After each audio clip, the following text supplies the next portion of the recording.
부족한 종을 불러주셔서 감사합니다. 올 때마다 도전받고 위로받는 교회, 세계로 교회 이렇게 다시 불러주신 거 감사하고, 저는 자격은 없지만 그냥 순종하는 마음으로 왔습니다. 오늘은 다음 세대들을 위해서 생각하면서 말씀을 전하겠습니다. 이 대한민국의 미래는 우리들의 자녀들입니다.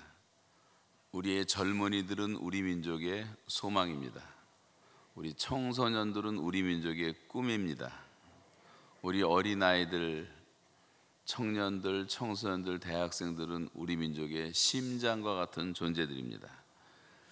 여러분, 성경은 꿈이 없는 백성은 망한다고 말했습니다.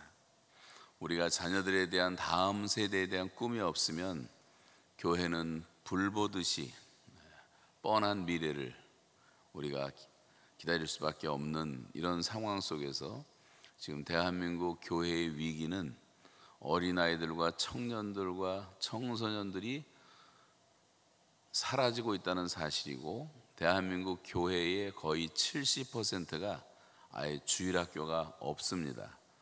이게 큰 교회들은 그것을 잘 못 느끼지만 사실은 굉장히 심각합니다. 왜 그렇게 되었을까? 남한은 지금 너무 배가 불러 있습니다. 호세아서에 보면 그들은 내가 먹여준 대로 배가 불렀고, 그들은 배가 부름에 그들의 마음이 교만하여져서 이로 말미암아 나를 잊었느니라 말씀하고 있습니다. 우리가 배가 부르면 자꾸만 잊어버리는 거예요. 첫사랑도 잊어버리고, 구령에 대한 열정도 잊어버리고, 아이들에 대한 희망도 잊어버립니다. 그러면서 성경은 다시 또 이렇게 말합니다. 그들은 번성할수록 내게 더욱 범죄하니 내가 그들의 영화를 변하여 욕이 되게 하리라. 번성할수록 내게 더욱 범죄한다고 말씀하고 있어요. 우리가 고난을 받고 가난하고 힘들고 어려울 때는 대개 다 극복을 하는데, 이 번영과 축복과 성공을 통과하는 사람은 그렇게 많지가 않습니다. 여러분, 나는 예외라고 생각하지 마십시오. 우리 모두가 다 그런 연약함을 지니고 있어요. 그래서 우리나라 역대 대통령들을 보면 제대로 존경받는 대통령이 하나도 없잖아요. 그렇게 위대한 이승만 대통령도 망명으로 인생을 끝내야 됐고, 그 다음 대통령 총에 맞아 죽고, 부인도 총에 맞아 죽고, 그리고 그 다음에 두 대통령들은 자식들이 줄줄이 감옥을 들락달락 했고, 그 다음 대통령 산에서 떨어져서 자살을 했고, 그 다음에 4명의 대통령은 다 감옥을 갔고, 이번 대통령은 어떻게 될지 모르지만 정말 마음이 아프기 짝이 없습니다. 그들은 번성할수록 더욱 내게 범죄하니 내가 그들의 영화를 변하여 욕이 되게 하리라. 그들의 행위가 그들로 자기 하나님에게 가지 못하게 하나니 그 속에 음란한 마음이 있어 자기 하나님 여호와를 알지 못하는 까닭이라. 대한민국이 너무나 음란해져서 모든 정욕을 다 뺏기고 하나님을 알지 못하는 상태가 돼가고 있지 않나 하는 생각도 들어집니다. 그렇게 젊은이들이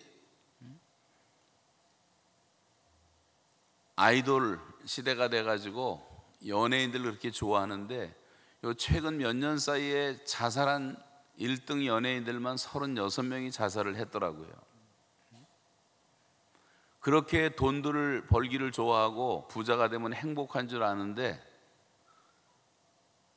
우리나라의 대기업인 삼성 딸도 자살하고, 현대 아들 2 자살하고, 뭐 롯데니 경남기업이니 진로소주니 다 재벌가를 들여다보면 비참하기 짝이 없습니다.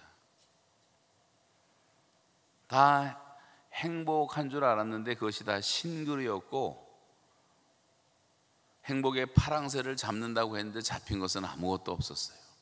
하나님이 우리에게 주시는 것은 행복이 아니라 기쁨입니다. 우리 마음 속에서 샘처럼 솟아나는 기쁨이 있는 것이 진정한 크리스찬이라고 할 수가 있는 거예요. 행복이라는 것은 해피라는 말인데, 해피라는 말은 해프닝이라는 말에서 나와요. 어떤 일이 해픈했을 때, 복권이 당첨됐을 때, 예쁜 여자 만나서 장가 갔을 때, 내가 집 한 채 샀는데 옆에 지하철역이 생겨서 역세권이 돼서 2배, 3배 될 때, 이럴 때 우리는 뭐 대박이 터졌다. 한국 사람들은 일확천금을 너무 좋아하고 불로소득을 좋아하기 때문에 그런 것을 행복이라고 착각을 하지만, 이런 것은 다 우리를 불행케 하는 요소가 될 수가 있는 거예요. 돈을 사랑하는 것은 일만 악의 뿌리가 될 수가 있는 거예요. 오늘 암송한 말씀처럼 하나님의 나라와 의를 구하는 자에게는 이 모든 것을 더해 주시는 하나님을 확실하게 믿으시기 바랍니다. 지금 유럽의 교회들은 대부분 다 노령화되었고 아이들이 많이 없어졌다는 얘기를 들으셨을 것입니다. 예배당이 팔려서 다 술집이 되고 나이트클럽이 되고, 모슬람들이 예배당을 차지해서 모스코가 된 교회만 유럽에 400개, 500개가 넘습니다. 왜 이렇게 되었을까? 두 가지 큰 원인을 지적할 수가 있는데, 첫째는 신학적인 문제예요. 하나님의 말씀의 권위와 영감, 이것을 믿지 않는 신학의 문제가 있고, 또 하나는 기독교 교육의 부재라고 할 수가 있습니다. 다시 말하면 어린이들과 청소년들과 대학생들과 청년들에게 교회가 투자하지 않은 결과가 바로 이런 모습으로 나타난 것입니다. 지도자들이 회개해야 될, 목사님, 장로님들이 정말 회개해야 될 것이 뭐냐면, 너무 이 지도자들의 머리가 상업화돼 갖고 나쁘게 표현하면 장사꾼들이 돼서 어른들은 생산품이고 애들은 소모품이고, 어른들에게만 관심을 갖는 거예요. 그득히 모이고 헌금하고 봉사하고, 애들은 소모품이니까 들여다보지도 않다가 어느 날 뒤돌아봤더니 애들이 다 없어지고 만 것이 지금 한국 교회의 현실이라고 하는 것입니다. 부모님들도 마찬가지예요. 양계장에서 닭 키우듯이 24시간 불 켜놓고 모이 주면서 알만 많이 나라고 하듯이, 파출부가 빨래 해주고 운전수가 데려다 주고 과외공부 선생들이 가르쳐주고 이 학원 저 학원 끌고 다니면서 닭 키우듯이 키우면서 알만 많이 나라, 알만 많이 나, 좋은 대학만 들어가면 된다. 여러분, 크리스찬 부모들의 목표가 어떻게 좋은 대학이 될 수가 있냔 말이에요. 하나님의 사람으로 키워야죠. 다니엘처럼 키우고, 요셉처럼 키우고, 디모데처럼 키우고, 에스더처럼 키우고, 에스라처럼 키우고, 모세처럼 키우고, 다윗처럼 키워놓으면 한 나라와 민족을 아이들이 책임질 수가 있는 것입니다. 다 세상을 따라가고 있어요. 대학이 목표가 되면 안 돼요. 대한민국은 대학 때문에 망할 지경이 되어버리고 말았어요. 지방대학은 더군다나 굉장히 심각합니다. 보라 날이 이를지라 내가 기근을 땅에 보내리니 양식이 없어 주림이 아니요 물이 없어 가람이 아니요 여호와의 말씀을 듣지 못한 기갈이라. 지금 아이들을 보면요, 청소년들이 다 이 사상이 너무 빈곤하고 가슴은 드라이 돼 있고, 생각할 줄 몰라요. 사색할 줄을 몰라요. 검색만 할 줄 알지 생각하는 기능이 많이 없어지고, 띵크를 해야지 땡큐를 할 수가 있는데 감사도 없어요. 생각을 해야지 우리가 감사가 나온단 말이에요. 생각을 못하고 하나님을 잘 모르기 때문에 지금은 말씀으로 돌아가야 될 시간입니다. 유럽 교회가 무너진 이유는 바로 이 말씀에서 떠났기 때문이에요. 에덴 동산에서부터 사탄이 처음부터 사용했던 그런 유혹은 바로 하나님의 말씀을 의심하게 만드는 거였습니다. 하나님이 정말 그렇게 말씀하셨냐? 그랬더니 그 결과는 말씀을 가감하지 않습니까? 그리고 유혹을 받고 불순종하고 그리고 죽음이 왔어요. 사람이 왜 죽는가 하는 우리 인생의 최대의 명제가 있지만, 아주 간단하게 성경은 한마디로 말하는데 하나님이 죽으라고 했기 때문에 죽는 거예요. 정령 죽으리라. 이 말씀 한마디 때문에 저와 여러분에게 죽음이 온 거고, 죽음은 100%예요. 죽음은 1대1이에요. 우리 지금 살고 있는 게 아니라 죽고 있는 거예요. 죽음은 정해져 있는 거란 말이죠. 불순종이 그렇게 무서운 것입니다. 내가 너를 내 형상대로 만들어서 위대하게 만들었지만 네가 하나님은 아니라는 것을 알라고 하는 것이 선악과 사건이란 말이에요. 그런데 하나님처럼 된다는 유혹에 빠져서 선악과를 따먹고 사람들에게는 죽음이 온 것입니다. 여러분, 지난 2000년 동안 기독교 안에서 있었던 수많은 신학적인 논쟁 가운데 대표적인 세 가지 논쟁이 있어요. 그 첫째가 뭐냐면 기독론입니다. 기독론. 둘째가 구원론이고 세 번째가 하나님의 말씀의 권위와 영감의 문제라고 할 수가 있어요. 기독론이라는 것은 뭐냐면 예수 그리스도는 누구신가라는 질문인데, 예수님이 계실 때 또 예수님이 승천하신 후에 제자들이 살아있을 때 그 다음 교부들의 시대까지 별 문제가 없었는데, 이런 증인들이 다 떠나고 나니까 사람들의 입에서 예수가 어떻게 하나님일 수가 있냐, 그래서 아리우스라는 사람은 하나님보다 조금 못하게 만들고 사람보다 조금 위대하게 만든 예수를 가지고 이게 예수다라고 가르치기 시작했어요.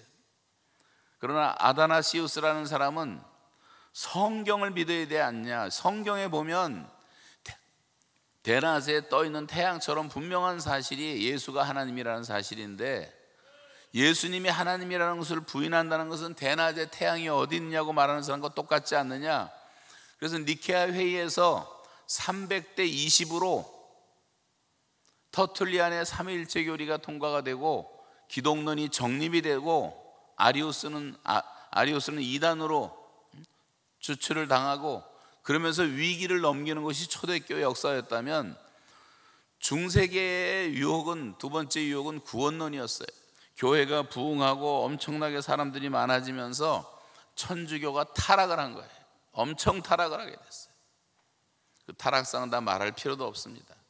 그리고 베드로 성당을 짓는다고 엄청난 돈이 필요한데 헌금이 필요하니까 성경에 있지도 않은 연옥이라는 교리를 만들어서 당신들이 헌금할 때 헌금하면 짤랑짤랑 떨어지는 그 소리가 나면서 당신들의 부모들은 점점 연옥에서 천국 쪽으로 간다, 이런 식으로 만든 많은 교리들로 인해서 여러분, 신천지 같은 말도 안 되는 이단들에게 사람이 빠지는 것은 다 미혹의 영인 것처럼 그렇게 빠져가지고 천주교가 타락을 했을 때, 그 당시에 신부였고 신학교 교수였고 사제였고 수도사였던 마르틴 루터가 로마서를 읽다가 오직 나의 의는 믿음으로 말미암아 살리라, 이 복음이라는 것은 모든 믿는 자들에게 구원을 주시는 하나님의 능력이 됨이라, 이 말씀 한마디를 가지고 종교 개혁을 일으킨 거죠.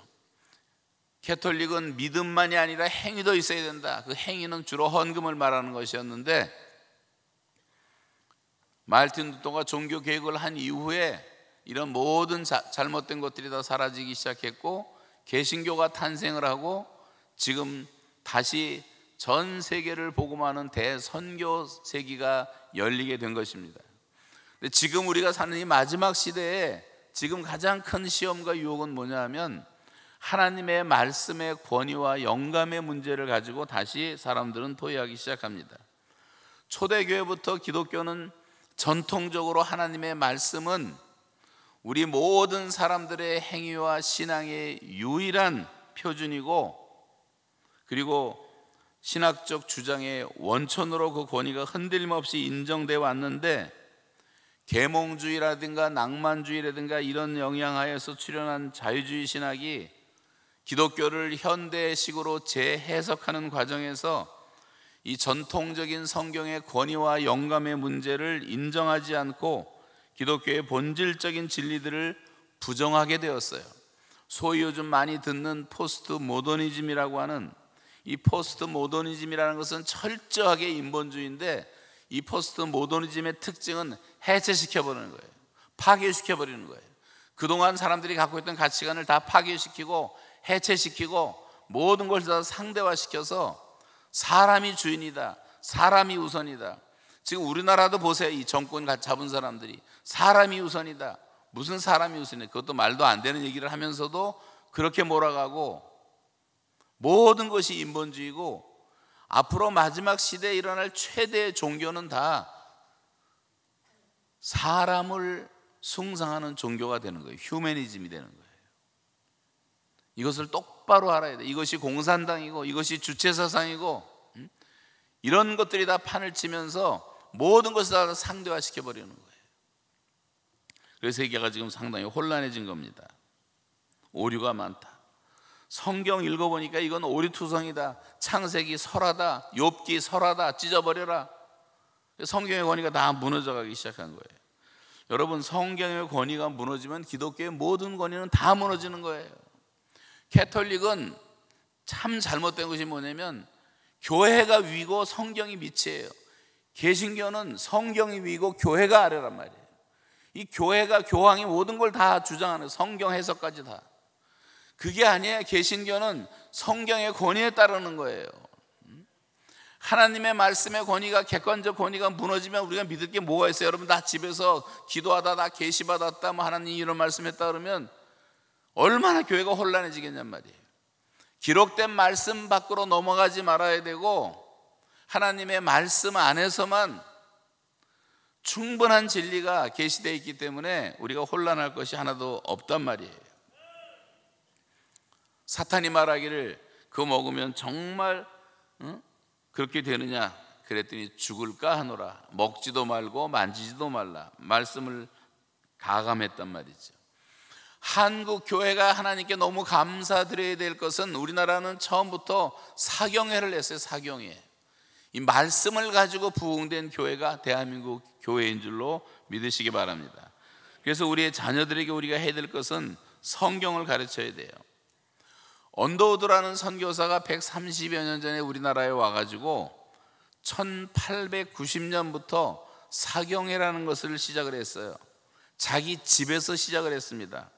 그러면서 성경 공부 운동이 일어났습니다. 그 결과로 1910년에서 1929년까지 약 20년 동안 그 언더우드를 통해서 성경 교육을 받은 사람이 129만 2천 명이었어요. 이것은 연평균 6만 4천 명이 됩니다. 철저하게 성경을 가르치고 배웠어요. 피어선 박사라는 분이 거기에 감동을 받고 그래서 설립한 것이 피어선 성경학교를 설립하게 되고 평양 대부흥운동도 사경회 운동에서 시작되었습니다. 다 낙심하고 좌절해 있을 때 원산에서 캐나다 선교사 하디라는 사람이 회개하면서부터 성경을 다시 가르치기 시작을 했어요. 사경회를 시작한 겁니다. 그래서 대한민국 전체가 다 사경회를 했어요. 그게 나중에 지금 변질되어서 심령 대부흥회는 이런 말로 좀 바뀌었습니다만 대한민국 교회의 전통은 사경회란 말이에요. 성경을 아침부터 저녁까지 배우고 일주일 동안 새벽에도 배우고 오전에도 배우고 오후에도 배우고 저녁에도 배우고. 그래서 한국 교회는 성경 공부의 바탕 위에 세워진 교회라고 할 수가 있습니다. 한국에는 교회가 세워지기 전부터 성경이 먼저 있었어요.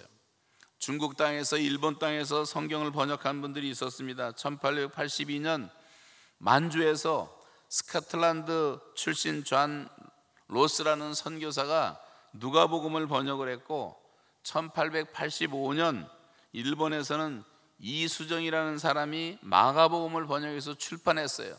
선교사가 들어오기 전에, 교회가 세워지기 전에 한국에는 성경부터 들어왔단 말이에요. 그래서 개신교는 언제나 말씀 중심입니다. 북미와 남미의 차이는 말씀과 의식의 차이예요. 개신교와 캐톨릭의 차이예요. 필리핀과 영국의 품위의 차이도 말씀과 의식의 차이예요. 이 의식은 사람을 변화시키지 못하는 거예요. 말씀이 사람을 변화시키는 겁니다.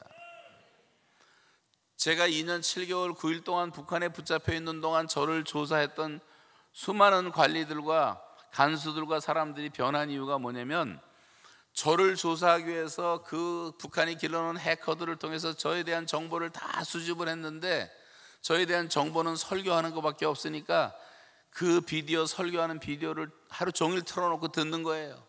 무슨 잘못을 했는지 저를 건수를 걸기 위해서 몇 날 며칠을 계속 설교를 듣고 우리 교회 홈페이지에 들어와서 5년치 설교를 끄집어내서 설교를 읽는데 목사도 그렇게 못해. 하루 종일 설교를 읽는 거예요. 어떤 잘못을 했는지 찾아내기 위해서.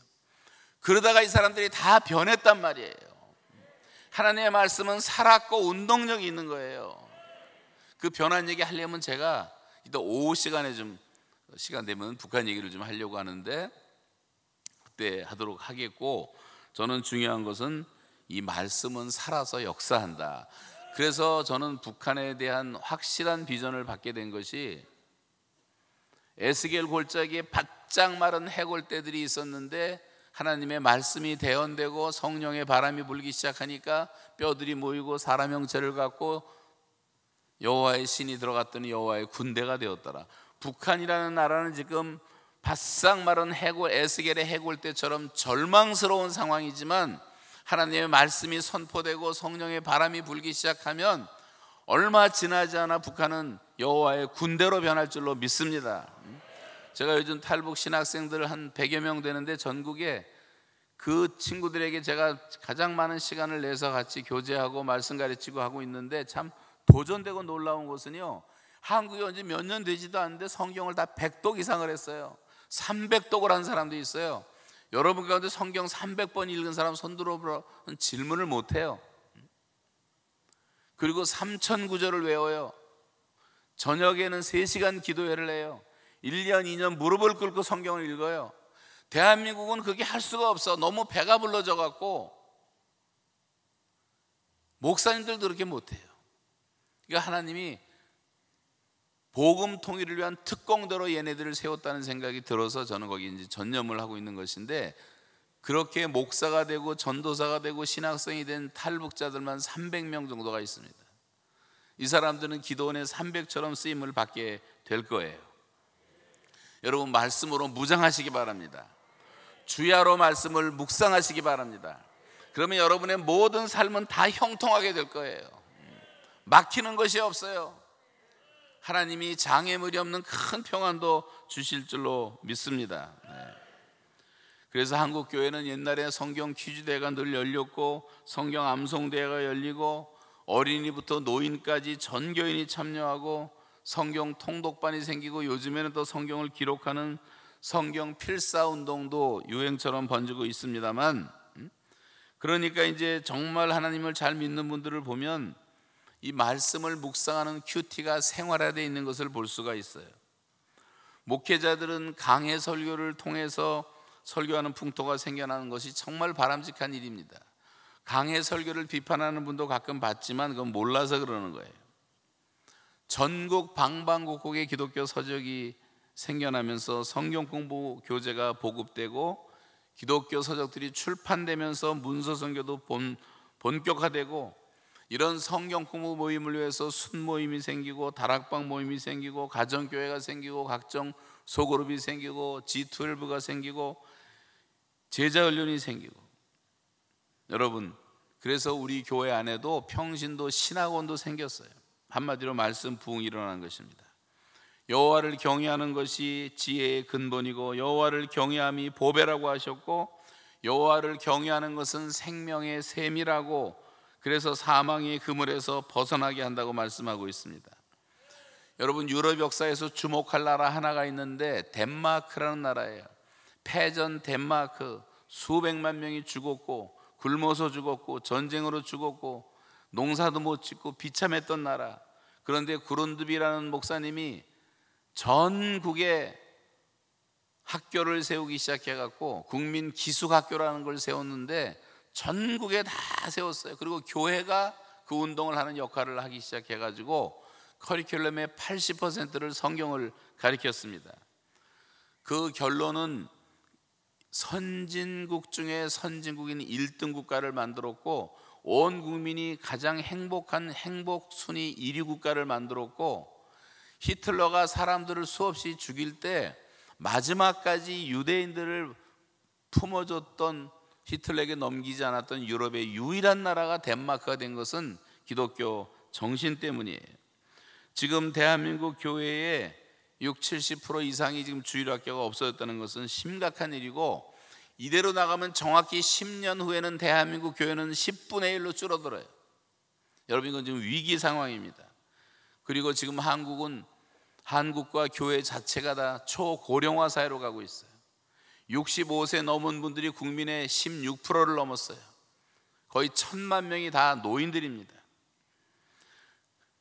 젊은이들을 어떻게 교회로 다시 모을 수가 있을까? 저는 교회 중심의 학교를 만드는 것이 대안이라고 생각해요. 저는 북한에서 노동을 하면서 나라와 민족을 위해서 기도하다가 하나님이 7가지 비전을 주셨어요. 지금 40만 선교사 100만으로 만들어야지 인구 증가를 넘을 수 있다. 100만 선교사 운동을 시작을 했습니다. 그리고 통대연이라고 통일대축제, 범민족연합 다 삽질하고 꽃갱이라다 받은 비전인데, 지금 북한 선교하겠다는 사람 많지만 너무 추상적이다. 컨트롤 타워를 하나 만들어서 다 연합을 시키고 준비를 잘해야 된다는 그것 때문에 이제 그것을 시작을 했고, 그 다음에 또 하나가 학교가 운동이에요. 교육을 위해서 기도하고 학교가 죽어서 어떻게 해야 될까 기도하는데 제 입에서 저도 모르게 학교가라는 말이 나오더라고요. 학교와 교회와 가정이 하나가 돼서 담임 목사님과 담임 선생과 부모가 같이 아이들을 양육하는 게 가장 올바른 기독교 교육이라는 비전을 주셨어요. 그래서 지금 대한민국에 이미 지어져 있는 교회들, 예배드리는 교회가 6만 개의 교회가 있는데 그 중에 10,000개의 교회만 학교로 오픈을 해주고, 그 지역사회에 열어서 10명짜리 교회 학교도 좋고 100명짜리도 좋고 50명짜리도 좋고 그 특성에 맞게 하고, 이런 큰 교회들은 이 주변에 있는 작은 그런 학교들을 도와주고 1년에 한두 번 뭐 운동회 할 땐 다 모여서 10명, 20명짜리 학교는 너무 작으니까 한 1,000명, 2,000명 모여서 운동회도 하고, 그래서 이 전국에 이 이미 지어져 있는 교회들, 우리가 건물을 다시 질 필요 없잖아요. 돈 들어가고. 그래서 목사님들이 영적 리더가 되어 주시고, 정말 신앙적인 크리스찬 교사를 똑바로 하나 세워놓고, 교회는 맨파워가 있기 때문에 인력이 얼마든지 있어요. 밥 해줄 수 있는 사람도 있고 아이들에게 봉사할 수 있는 자원봉사자도 많고, 그래서 우리 아이들을 정말 하나님의 사랑으로 기르고 부모들이 또 같이 기도하면서 하면, 여러분 지금 대안학교가 750개가 있어요. 한국에 크리스천 학교가 314개가 있어요. 성경 가르치는 학교들이. 아이들은 한 30만 명 되고 홈스쿨링까지 하면 좀 더 될 겁니다. 그러나 이거 갖고는 대안이 안 돼요. 이게 100만 명, 200만 명이 돼야지 대한민국 교육에 대안을 아예 만들 수가 있는 거예요. 그래서 교회가 이 운동을 하면 아이들을 다시 교회 울타리로 모을 수가 있는 거예요. 지금부터 100년 전에 우리나라에 복음이 처음 들어왔을 때 선교사들이 세운 작은 학교가 3,000개가 있었어요. 거기서 자란 아이들이 지금 다 어른이 되고 노인이 되고, 그러면서 기독교의 복음이 확산되기 시작했고, 우리가 상상도 못하는 폭발적인 전도운동이 일어났던 것이 바로 60년, 70년, 80년대. 그래서 엄청난 폭발적 선교 사상 유래를 찾기 힘든 부흥이 한국에서 일어나는 것은 바로 어린아이들에게 투자했기 때문이란 말이에요. 지금 우리가 어린아이에게 투자 안 하면 조금 있으면 한국교회는 늙은 교회가 돼버려요. 이 큰 교회 아이들이 보인다고 해서 안심하지 말고, 모든 교회가 다 주님의 교회니까 우리가 그런 마음을 가지고 작은 교회도 돕고 협력해서 일을 하잔 말입니다. 유대인들은 2000년 동안 나라가 없었어요. 그러나 쉐마 운동을 일으켜가지고 아이들에게 성경을 가르치기 시작했어요. 물론 구약이지만. 유대인의 회당을 가보면요, 아이들이 학교를 거기서 하는데 오전 내내 토라를 외우게 만듭니다. 오후에 세상 학문을 가르쳐요. 그래도 유대인들 전 세계에 다 긁어 모아봤자 1,500만도 안 되는 유대인들이 회당과 가정을 지켰기 때문에, 다시 말하면 교회와 가정을 지켰기 때문에 망하지 않고 나라를 다시 세울 수가 있었고, 지금 세계 경제를 주도하고, 우리가 쓰는 휘발유 회사 5개 가운데 4개를 다 유대인이 갖고 있고, 우리가 밥 먹는 식량 회사 5개 가운데 4개가 다 유대인 거고, 여러분 유대인들은 노벨상 받은 사람 한 100명이 넘어요. 그 소수민족이 미국 대학교 뉴욕과 LA의 유수한 대학의 최고로 좋은 교수 90%는 다 유대인이에요. 제가 이 말씀을 드리는 이유는 뭡니까? 아직 예수님도 모르고 구약 성경 토라 하나 가지고도 이렇게 위대한 민족이 탄생을 하는데, 우리에게는 복음이 있잖아요. 구약도 있잖아요. 예수 그리스도가 계시잖아요. 성경이 있잖아요. 교회가 있잖아요. 근데 이 부모들이 다 정신이 나가가지고 세상을 따라가고 있단 말이에요. 세상을 변화시키고 세상에 도전해야 되는데, 그까지 대학 가는 게 목표가 돼갖고 아이들을 그렇게 세상에 내보내서 그 가정이 어떻게 되겠습니까? 여러분, 하나님의 사람을 만들어야 돼요. 다니엘처럼 어려서부터 뜻을 정하고 하나님을 경외하는 젊은이들이 태어나면, 여기 지금 세계로 교회에서 하고 있는 교회 안에서 대한민국을 움직일 수 있는 위대한 인물들이 다 나올 줄로 믿으시기 바랍니다. 반드시 그렇게 될 거예요.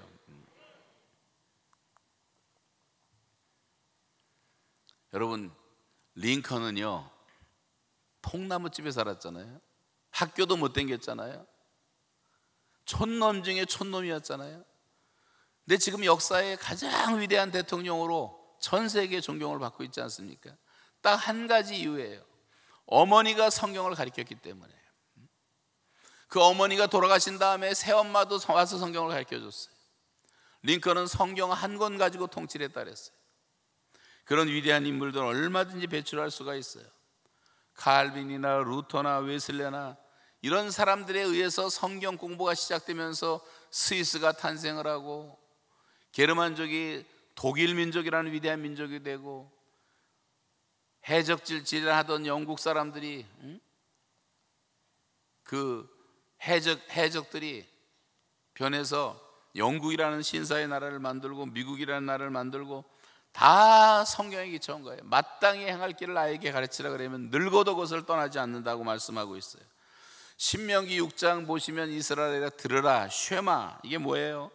내 자녀에게 부지런히 가르치며 집에 있을 때든지 길에 행할 때든지 앉았을 때든지 누웠을 때든지 일어날 때든지 이 말씀을 강론하고 손목에 메고 미간에 붙이고 내 문설주에 다 기록을 하고 바깥문에 기록을 하고 말씀으로 도배하란 말이에요. 마태복음 6장 33절도 못 외우는 사람을 크리스찬이라고 할 수가 있겠습니까? 아니, 북한에서 내려온 청년들이 불과 몇 년도 안 됐는데 3천 구절을 외우는데, 춘천 한마음교회 갔더니 할머니 한 분이 수백 구절을 외워갖고 재래시장에서 나물 파는 사람이 할머니가 수백 명을 전도를 했는데, 여러분이 말씀 암송 잘 하시기 바랍니다. 아멘 하세요. 아멘. 말씀이 우리를 살리는 거예요. 내가 너에게 한 말이 영이요 생명이라 그랬어요. 말씀으로 거듭나는 거예요. 주의 말씀은 진리고 내가 곧 길이요 진리고 생명이라고 할 때 그 예수님이 바로 말씀이라는 말이에요. 말씀이 육신이 돼서 오셨단 말이에요. 그래서 여러분, 말씀을 내 마음에 담아두는 것처럼 중요해요. 특별히 청년들의 젊은이들, 청년이 무엇을 하고 행실을 깨끗게 하리이까? 주의 말씀을 따라 삼갈 것이나이다. 내가 주께 범죄치 아니하려 하여 주의 말씀을 내 마음에 두었나이다. 여러분과 제 마음속에 늘 말씀이 묵상되고 말씀이 차 있으면 절대 범죄할 수가 없어요. 말씀 자체가 파워고 능력이기 때문에. 그래서 여러분, 우리 아이들을 똑바로 키우자는 말입니다. 하나님을 사랑하고 이웃을 사랑하는 자녀로 키우면 되는 거예요. 한국교회가 이제 40년을 한 세대로 보았을 때 3세대를 넘어가고 있습니다. 사사기 오늘 읽은 2장에 보시면 세 세대 사이에서 일어나는 변화를 우리에게 보여주고 있는데, 2장 7절을 한번 다시 보겠습니다. 2장 7절 보시겠어요? 백성이 시작. 백성이 여호수아가 사는 날 동안과 여호수아 뒤에 생존한 장로들 곧 여호와께서 이스라엘을 위하여 행하신 모든 큰 일을 본 자들이 사는 날 동안에 여호와를 섬겼더라. 여기 두 세대가 나오는데 여호수아의 세대가 나오고 여호수아가 하나님 나라 간 다음에 장로들의 세대가 나오는데, 이 두 세대의 사람들은 그래도 하나님을 잘 섬겼더라. 뭐 우리식으로 세대를 말하면 한 80년 동안은 하나님을 잘 믿었단 말이에요. 그런데 그 다음에 전혀 다른 또 하나의 세대에 대한 그림이 10절에 그려지고 있습니다. 10절 한번 다시 읽겠습니다. 시작. 그 세대의 사람도 다 그 조상들에게로 돌아갔고 그 후에 일어난 다른 세대는 여호와를 알지 못하며 여호와께서 이스라엘을 위하여 행하신 일도 알지 못하였더라. 여기 세 번째 세대를 Another generation이라고 해요. Another generation. 다른 세대는 하나님을 알지 못했고 하나님이 자기 민족을 위해서 행하신 일도 알지 못하더라. 다른 세대가 있어요. 여러분, 지금 우리나라도 그렇지 않습니까? 하나님을 정말 잘 믿던 세대들이 있었는데 요즘 세대들은요 완전히 Another generation이 돼가지고 하나님이 대한민국에 행하신 일을 알지를 못해요. 이승만 대통령이 누군지를 알지를 못해요. 3.1운동이 뭔지를 알지를 못해요. 6.25도 모르고 8.15도 모르고 그냥 역사에서 배운 거달기지 그 하나님의 섭리의 손길을 볼 수가 없단 말이에요. 여러분, 여호수아가 살았던 시대의 사람들은 전심으로 하나님을 섬겼어요. 그러나 여호수아가 간 다음에 장로들에 대한 세대도 잘 믿었지만 그런데 가나안 백성들하고 타협을 하기 시작해요. 다 쫓아내라 그랬는데, 죄를 다 없이 하라 그랬는데 죄를 남겨놨단 말이죠. 그리고 내 생각과 논리를 중시하기 시작하면서 세속화됩니다. 그러다 보니까 그 다음 세대는 아예 하나님을 알지 못했기 때문에 하나님께 불순종함으로 말미암아 고통하는 삶을 사는 세대가 되었어요. 성경은 불순종을 하면 재앙을 내린다고 말씀하셨어요. 지금 대한민국의 미세먼지라든가 저 강원도에 계속 일어나는 산불이라든가 돼지 열병이라든가 조류 독감이라든가 이게 절대 우연이 아니에요. 여러분, 이건 재앙이에요. 재앙.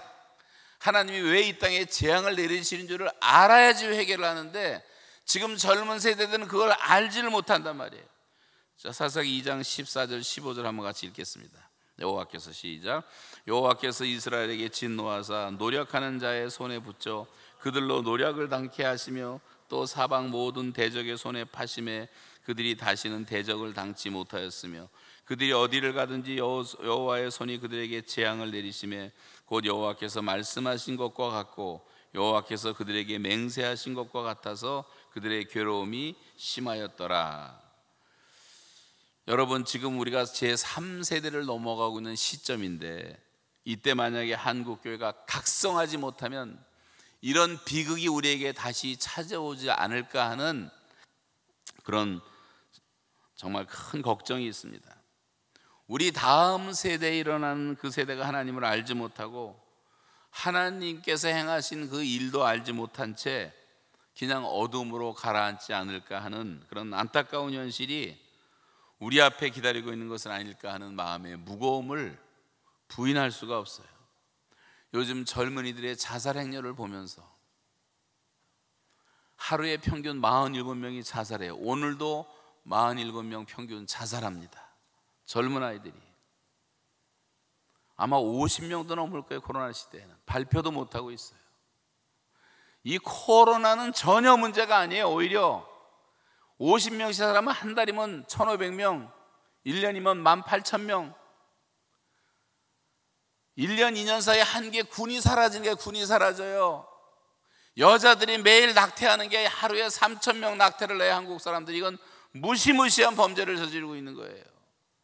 하루에 3,000명씩이면 1년이면 120만 명의 아이들이 어머니 태에서 다 죽어가고 있단 말이에요. 그러면서 무슨 저출산이에요? 말도 안 되지. 이 정부의 지도자들이 깨어있는 사람들이라면 아이를 좀 낳게 만들어주고 자살하지 않도록 만들어주고 거기에 돈을 써야지. 쓸데없이 코로나 갖고 장난치면서 전 국민을 다 포비아에 집어넣고 공포증이다 그래요. 공포증. 맨날 텔레비 틀면 그게 나오니까. 저는 텔레비 없이 40년을 살았어요. 지금까지. 안 봐도 아무 걱정 없어요. 그거까지 다 집어칠 필요가 있어요. 좀 극단적이지만 맨날 그거 보다 보면 거기에 말려 들어가지고 다 두려워하는 거예요. 두려움이 제일 무서운 적이에요. 여러분, 두려움 때문에 저항력이 떨어지는 거예요. 강하고 담대하시기 바랍니다. 그래서 요즘 젊은이들의 자살 행위를 보면 배가 많이 마음이 아프고 요즘 아이들은요, 젊은이들은 배는 부른데 비전이 없어요.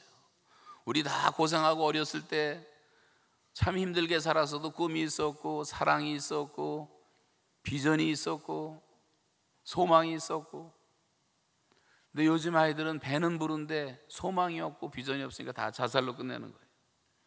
3.1절을 겪고 8.15를 겪고 6.25를 겪었던 세대가 있어요. 그 다음에 고난을 겪으면서 허리띠를 졸라매고 경제 부흥에 힘썼던 세대, 그리고 열심히 기도하며 교회가 부흥되는 축복을 누리던 세대가 있었습니다. 사상 전례 없는 폭발적인 부흥을 경험하며 수만 명의 선교사를 파송하며 민족 복음화와 세계 선교를 꿈꾸며 하나님 나라의 비전을 선포하던 교회가 있었어요. 모세와 여호수아를 경험했던 세대, 우리 박관준 장로님, 길손주 목사님, 손양원 목사님, 주기철 목사님, 안희숙 여사라든가 문준경 전도사라든가 조만식 선생이라든가 이상재 선생이라든가 이승만, 다 1세대라고 할 수가 있어요. 1세대. 그때는 신앙이 너무나 좋았어요. 여러분, 3.1운동 봉기한 33인 가운데 16명이 기독교인이었어요. 기독교가 1%밖에 안 됐을 때 이 나라를 살리는 운동을, 주초를 금지하고 교회가 앞장서서 축접제도를 없애고 YMCA 운동을 일으키고 국채보상 운동을 일으키고 국산품 애호 운동을 일으키고 절제 운동을 일으키고 나라를 다 살려놨더니 지금은 기독교인이 20% 30%라고 말하는데 1,000만 기독교인이 있는데, 이게 교회가 빛이고 소금이면 나라가 이렇게 될 수가 없는 거예요. 교회가 부패가 돼버리고 교회가 어둠이 돼버리니까 나라가 어려워진단 말이에요. 여러분, 한 분 한 분 자기 자신을 생각해도 내가 정말 빛이고 내가 진짜 소금인가?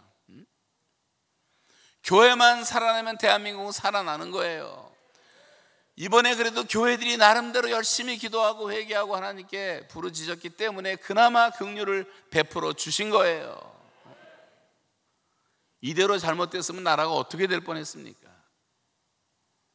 부정부패가 판을 치고, 그 1세대가 지난 다음에 2세대 한경직 목사님, 김중건 목사님, 한상동 목사님, 조영기 목사님, 오카는 목사, 이런 세대들이 있었어요.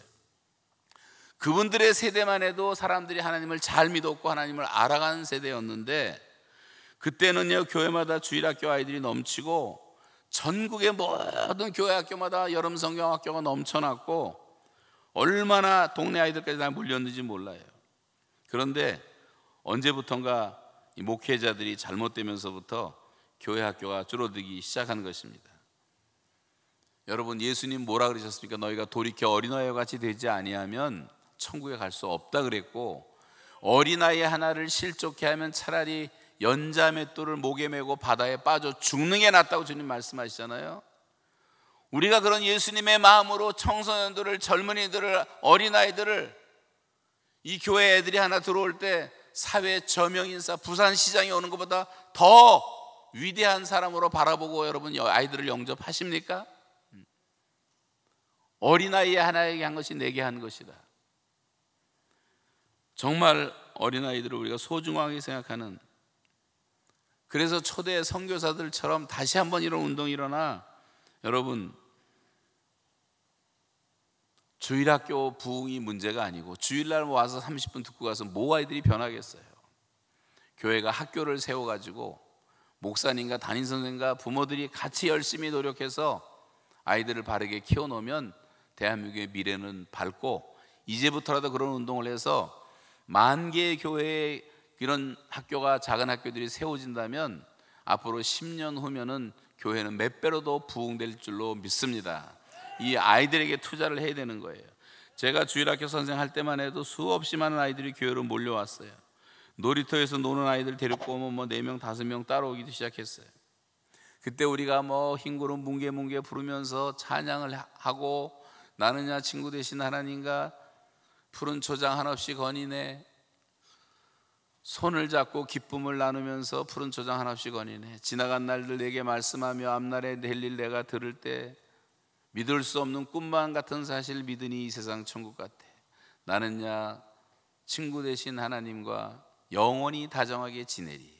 천지는 없어진다 해도 우린 영원히 지내게 되리.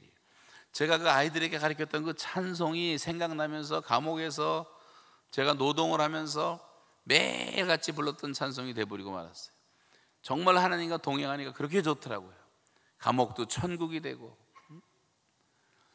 여러분, 이런 부흥이 다시 한국교회에 일어나지 않으면 한국교회는 소망이 없습니다. 그런 의미에서 여러분, 이 아이들부터 여기 지금 쭉 자라고 있는데, 교회도 중고등부가 자라고 대학부가 자라고, 이 아이들 부흥이 일어나면서부터 10대 복음화가 한국에서 일어난 거예요. YFC니 뭐 ICCC니 뭐 다 일어나고, 그 다음에 대학교가 복음화되면서, 대학교가 이제 못자리판이잖아요. 의대를 복음화시키면 의사들이 예수 믿고 나가고, 법대를 복음화시키면 법대들이 예수 믿고 법관이 되고, 그래서 캠퍼스 전도가 엄청나게 일어났어요, 우리나라에 보면. 그러면서 이제 동아리들이 생기고 제자 훈련이 생기고, 그 다음에 이제 계층 복음화가 시작된 거예요. 그래서 뭐 연예인 교회 생기고 체육인 교회 생기고 대통령 조찬 기도회가 생기고 국가 조찬 기도회가 생기고 창조 과학회가 생겨서 과학자 수백 수천 명이 크리스찬들이 모여서 창조과 교과서를 만들기도 하고, 또 전군 신자와 운동이 생겨갖고 진중 세례를 3,000명 5,000명씩 받고 군목들이 다 전교에서 활동을 하고, 의료 선교회가 생기고 전국 직장 복음화 선교회가 생기고, 이것도 대단한 조직이에요. 거기다가 또 동대문 시장 선교회, 지난번에 오랄에서 한번 갔더니 동대문 시장 선교회에 갔는데 한 40명 정도가 모이는데, 그분들이 40년 동안을 동대문 시장과 남대문 시장 복음화를 위해서 힘쓰는 분들도 계시더라고요. 이발사 복음화, 택시 복음화, 학원 복음화, 대덕단지에 지난번 갔더니 한 2,000명이 모이는데 다 박사들이에요. 박사들, 크리스찬 박사들이. 그 대덕단지를 복음화하겠다고 하는, 그 다음에 뭐 장학사 장학관들을 중심으로 한 교육자 선교회도 생겨나고, 이런 선교회들이 수백 개가 생겨난 거예요. 계층이 복음화되면서 우리나라 민족 복음화가 왔단 말이에요. 그러다 보니까 1년에 100만 명씩 예수 믿는, 1972년도에 대한민국 기독교인이 200만 밖에 없었는데 1년에 100만 명씩 늘어나더니 80년대 오면서 1000만 기독교 시대가 열렸단 말이죠.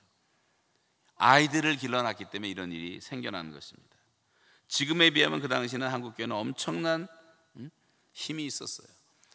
지금 활동하기는 세계에 나가 있는 우리나라 선교사 수만 명들이, 평신도까지 하면 수만 명인데, 이분들이 고백하는 게 다 75%가 10세 이전에 예수님이 영접하고 그런 부르심을 받았다고 고백을 하고 있어요. 목사님들도 마찬가지. 청소년 시절이 얼마나 중요한지 모릅니다. 지금 우리 선교사들이 가는 곳마다 이 아이들을 선교하고 학교를 세우는 건 굉장히 바람직한 일이고 너무나 놀라운 일이죠. 우리 교회가 한 70명 선교사를 파송했는데, 그 중에 한 사람은 인도를 가서, 지금 북인도 교회가 없는 지역 가서 지난 20년 동안 교회를 몇 개 세운지 아십니까? 교회를 4,000개를 세웠어요. 4,000개. 우리 교회보다도 몇십 배 커졌어요, 인도 교회가. 거긴 교회가 없으니까 젊은이들을 제가 가서 훈련시키고 해가지고 1,600명의 지도자를 세워서 걔네들한테 목사 안수를 줘버렸어요. 뉴라이프라는 교단을 만들었어요. 교회가 없는 무교회 지역이니까. 근데 다 아이들부터 시작하는 거예요. 복음만 전하면 하루에 몇 개씩 교회가 선단 말이에요. 그런데 가면 뭐 캄보디아니 우리 선교사들 하는 얘기만 해도 끝이 없습니다. 여러분, 학교는 죽었어요. E.M. 라이머라는 사람이 1971년도에 쓴 학교는 죽었다라는 책은 지금도 여전히 사람들에게 공감을 일으키고 있어요. 학교라는 기관이 정부 소화에 들어가면 오늘날 학교는 국가에 의해서 운영되고 있고 국가 지도자들이 갖고 있는 이념을 가리키기 때문에 지난 20, 30년 동안 이 한국교회가 졸며 자는 사이에 주사파라는 이런 가라지들이 들어와 가지고 우리 아이들을 다 망쳐놨고, 너무 기가 막혀요. 너무 기가 막혀요. 주사파 이념을 배우고 있어요. 그 350만 굶어 죽고 김일성 악마 같은 놈이 800만 우리 민족을 죽인 천사의 탈을 쓴 악마 같은, 그게 뭐가 좋다고 주체사상 할아버지가 내 앞에 와서 얘기할 수 있어요. 제가 주체사상에 관한 글들을 수백 권을 읽었어요. 다큐멘터리를 300개를 봤어요. 다 거짓말이에요. 다 사기예요. 사탄은 처음부터 거짓말장이에요. 거기다 속아 넘어가고 있는 거예요. 어떻게 지금 같은 세대에 북한을 추종할 수가 있냔 말이에요. 말도 안 되죠. 그 아이들한테 무신론 가르치고 진화론 가르치고 자유주의 사상 가르치고 사회주의 사상 가르치고 성개방 가르치고 배금주의 가르치고 개인주의, 친동성애, 철저하게 반기독교적인 교육이 주입되고 있는 것이 오늘날 학교라면 정신 차리고 깨어있는 부모들이 학교를 보낼 수가 있냔 말이에요. 집에서 데리고 차라리 가르치든가. 지금 그 무슨 방송 있잖아요. 교육방송. 그거 하나만 가지고도 공부 다 시키고요. 대안학교 학생들이 검정고시는 100% 다 붙어요. 걱정할 거 아무것도 없어요. 더 빨라요. 자율학습을 시켜놓은 공부도 더 잘하고. 근데 기독교인들까지 돈 내가면서 그런 짓을 하고 있단 말이죠. 그래서 우리가 가장 바람직한 것은 어린아이들에게 투자해야 한다. 지금 시간이 많이 지나서 이제 마치겠는데, 그래서 한 교회 한 학교 세우는 운동을 해서 여러분 기도해 주시기 바라고, 또 많은 교회들을 만날 때마다 여러분 친구들 만날 때 도전해서 모든 교회들이 그렇게 아이들을 잘 가르치면 우리가 조만간 초인류 대한민국의 자녀들이 자라나게 되고, 그럼 우리나라의 운명과 역사는 완전히 바뀌게 될 것입니다. 요즘 아이들은 다 컴퓨터가 신이 되고 스마트폰이 사람을 장악하고 게임이라는 병에 걸려있고 도박에, 여러분 중고등학생의 7.4%가 지금 인터넷 도박에 중독이 돼버렸어요. 대한민국 국민의 5.4%가 도박 중독자들이에요. 알코올 중독, 마약 중독, 술 중독, 여자 중독, 야동 중독, 쇼핑 중독, 여자들은 그냥 홈쇼핑하러 정신없고, 대한민국은 지금 완전히 노화 시대가 돼버렸어요. 먹고 마시고 사고 팔고 시집가고 장가가고 집을 짓고 있더니 홍수가 나서 멸하는 순간까지 깨닫지 못하고 완전히 일생생활에 푹 빠져있는 육체인간이 되고, 육체인간이 예수 믿는다는 사람까지도 천당이 있을 줄 모르니까 그냥 한번 일주일에 한번 나오는 예배는 참석을 하지만 월요일부터 토요일까지는 실천적인 무신론자처럼 이 프랙티컬 에이시스트가 돼버렸단 말이에요. 그렇게 되면 안 되는 거죠. 이대로 가면 하나님의 진노를 받게 됩니다. 우리 모든 교회가 깨어나서 다시 한번 우리 젊은이들을 생각하고 캠퍼스를 살리고, 이 주변에 여러분 부산에 있는 대학들도 있으니까 부산 대학도 점령을 하세요. 다 들어가서 점령합니다. 우리 밥이잖아요. 우리 밥. 세계로 교회가 지금은 온 대한민국 교회가 주목하는 교회가 됐어요. 여러분에게 달려있어요. 여기 모델 교회가 하나 생겨나야 돼요. 아이들이 막 차고 넘치는 교회가 생겨나야 돼요. 우리 토론토 한국 사람 하나 만나기도 힘들지만 우리 교회 지금 청년들만 우리 교회가 1600명이에요. 아이들이 바글바글합니다. 3명 4명씩 나요 애들. 저는 교회 갈 때마다 너무 기뻐요. 그런 걸 보는 게. 여러분 다음 세대가 살지 않으면 교회는 희망이 없습니다. 이 세계로 교회를 중심으로 어린아이들, 청소년들, 대학생들, 젊은이들이 폭발적으로 성장하는 그런 교회가 되시기를 주님의 이름으로 축원합니다.